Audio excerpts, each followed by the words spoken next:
Hai teman-teman, selamat datang di tontonan asik yang gak begitu asik.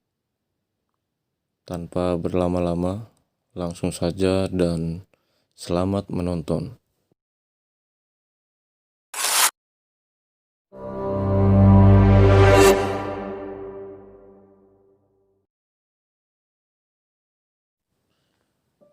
Film yang berasal dari negeri tirai bambu ini banyak mengandung plot twist yang tidak disangka-sangka.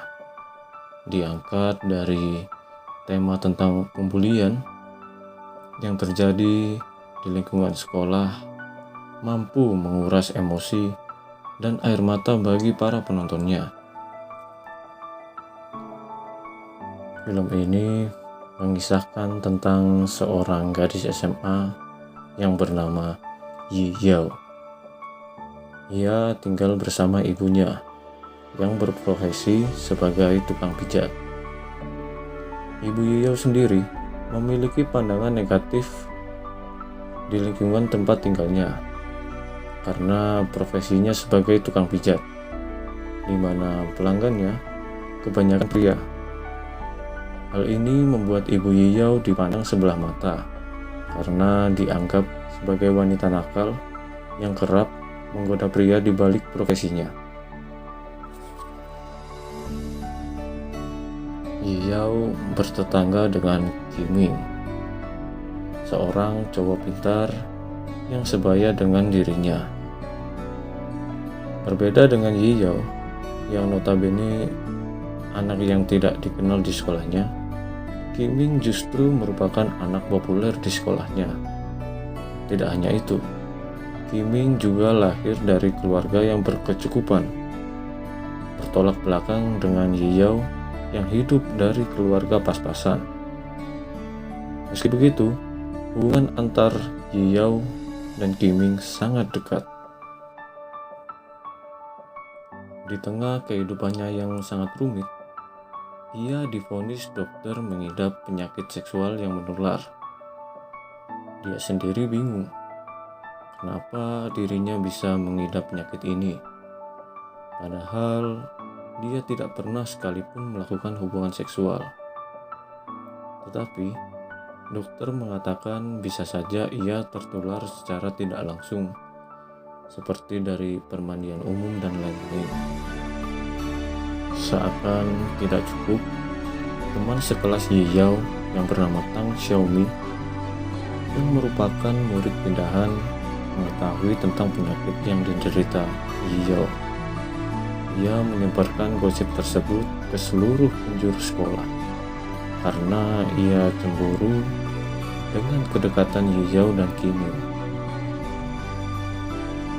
Dari sinilah semua dimulai, di mana pembulian terhadap Yi Yao semakin menjadi. Ia dikucilkan, dijauhi, hingga hampir setiap hari ia menerima perilaku yang tidak mengenakan, seperti dilempar kertas yang ada noda merah, ditempeli permen karet, dan kelakuan-kelakuan tidak senonoh lainnya. Ketika tidak ada yang peduli pada Yi Yao, termasuk Qiming, sahabat satu-satunya yang juga agak menjauh dari dirinya, hadirlah sosok Gu Shenxi, cowok yang lumayan nakal di sekolah ini, mampu membuat seutas senyum di sela tangis Yi Yao dengan tingkah konyolnya. Gu Shenxi memang orang yang tulus. Di saat orang lain menjauhi Yi Yao, Gu Shenxi lah yang justru selalu berada di samping Yi Yao. Dia bahkan tidak peduli sama sekali tentang penyakit yang diderita Yi Yao. Gu Shenxi sebenarnya memiliki perasaan kepada Yi Yao, namun ia tidak berani untuk mengungkapkannya. Gu Shenxi mempunyai kembaran perempuan yang bernama Gu Shenxian, di mana Gu Shenxian ini memiliki hubungan spesial dengan Qiming. Gu Shenxi memberikan perubahan signifikan di kehidupan Yiyao. Dari awalnya dia hanya diam ketika dibully atau diperlakukan tidak senonoh, kini ia mempunyai keberanian untuk melawan pembulian itu. Ibu Yiyao tidak tahu dengan apa yang dialami oleh sang anak, baik pembulian ataupun penyakit yang dideritanya. Ia hanya diam ketika di rumah. Ibunya yang kerap marah-marah dan berperilaku kasar membuat Yiyao memilih untuk menyembunyikan semuanya. Namun, sepandai-pandainya tupai melompat, pasti akan jatuh juga. Begitulah, sepandai-pandainya Yiyao menyembunyikannya, semuanya akhirnya tetap ketahuan. Setelah sang ibu tahu bahwa Yiyao mengidap penyakit menular, ia memarahi Yiyao, menuduh Yiyao telah melakukan hubungan seksual, hal yang tidak pernah dilakukannya sama sekali. Namun pada akhirnya terungkaplah kenapa Yiyao menderita penyakit itu.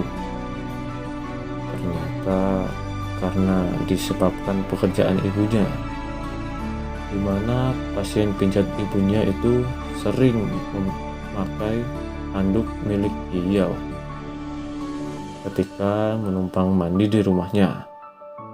Hal itulah yang membuat Yiyao menderita penyakit seksual. Setelah mengetahui penyebabnya, dengan rasa menyesal, ibu Yiyao menggandeng tangan Yiyao. Ia membawa putrinya ke rumah sakit. Momen ini cukup menguras air mata, di mana kedekatan antara Yiyao dan ibunya begitu terasa. Baru saja ia merasakan kebahagiaan karena sudah berbaikan dengan ibunya, hal yang tak terduga kembali menghampirinya. Ia dituduh membunuh saudara kembar Gu Shenxi, yaitu Gu Shenxian. Kejadian ini kembali menghancurkan hidupnya untuk kedua kali. Satu sekolah kembali menghakiminya. Kali ini ia sudah benar-benar muak dengan semuanya, di mana tak ada yang percaya dengan dirinya. Ini ia benar-benar sendiri, bahkan Gu Shenxi pun membencinya atas hal buruk yang tidak pernah ia lakukan.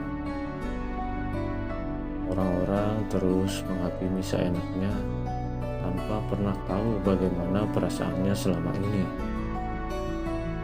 Yiyao benar-benar tidak sanggup lagi dengan hal yang menimpanya. Beban hidupnya terlalu berat. Sudah cukup selama ini dia menanggungnya. Ini ia akan mengakhiri semuanya. Yiyao memutuskan untuk bunuh diri dengan melompat ke sebuah sungai dekat sekolahnya. Ia akan menanamkan penyesalan kepada semua orang yang telah menyakitinya. Aku tidak tahu siapa yang membunuh Gu Shenxian, tapi kalian tahu siapa yang membunuhku, ucap Yiyao sebelum akhir melompat ke sungai itu. Yiyao pun berlari ke arah sungai. Di saat semua saling menyalahkan, Gu Shenxi pun bergegas untuk menolong Yiyao. Hingga akhirnya Yiyao melompat ke sungai. Gu Shenxi pun ikut melompat ke sungai. Beruntunglah mereka berdua selamat.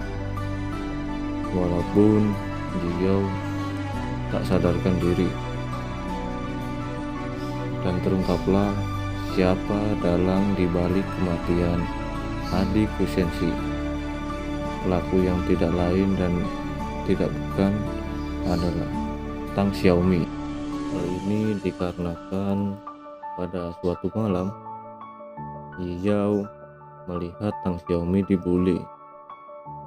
Karena Tang Xiaomi tak ingin Yiyao memberitahu teman-teman Xiaomi, Xiaomi pun memohon pada Yiyao untuk tidak memberitahu teman sekelas. Namun Yiyao menolak. Hal inilah yang membuat Tang Xiaomi dendam terhadap Yiyao, dan Tang Xiaomi pun berencana untuk menjebak Yiyao menggunakan adik Gu Shenxi, yaitu Gu Shenxian. Tang Xiaomi pun mulai merencanakan untuk membunuh Gu Shenxian. Tang Xiaomi menyuruh beberapa pria untuk membunuh Gu Shenxian. Gu Shenxian pun berlari ke atas gedung. Karena ketakutan, secara tidak sadar dia berjalan mundur hingga akhirnya Gu Shenxian pun terjatuh. Dari sinilah Tang Xiaomi menuduh Yiyao sebagai pelaku pembunuhan Gu Shenxian, dan hingga satu sekolah ikut membenci Yiyao.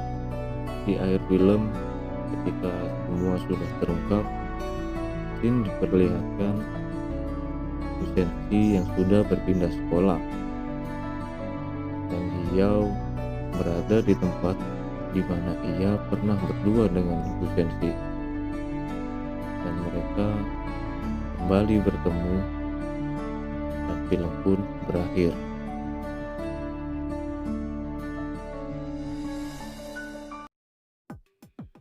Terima kasih buat kalian yang sudah menonton video ini sampai habis.